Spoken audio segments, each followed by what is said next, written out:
I agree with you. I think it was an overreaction.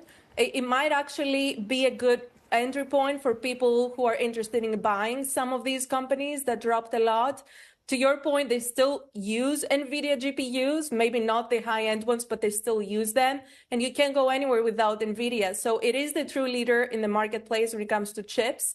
I think that's going to be the story. Now, the growth, that's the question mark, like how the growth, the revenue growth will look in the future. That's the question we're trying to figure out.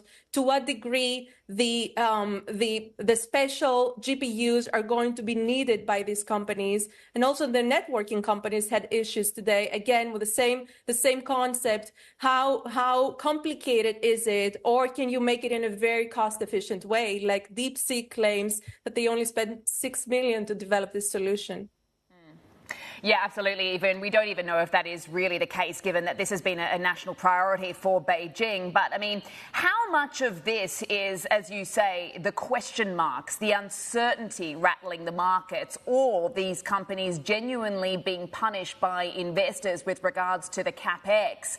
And if, whatever that is the case, depending on how much of either of that is, how long do you anticipate this is likely to continue? I mean, what do we need to hear or see from these companies for the sentiment to change?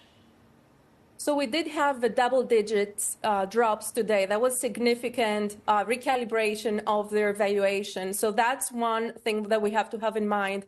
But I also want to point out that it's earnings season, and we might see some surprises that will be optimistic, that will give us some hope for the future. So it's very early on to say whether this was an overreaction. I would like to think it was an overreaction. I think we still need to find some answers, but these companies have done a great job, have been true leaders.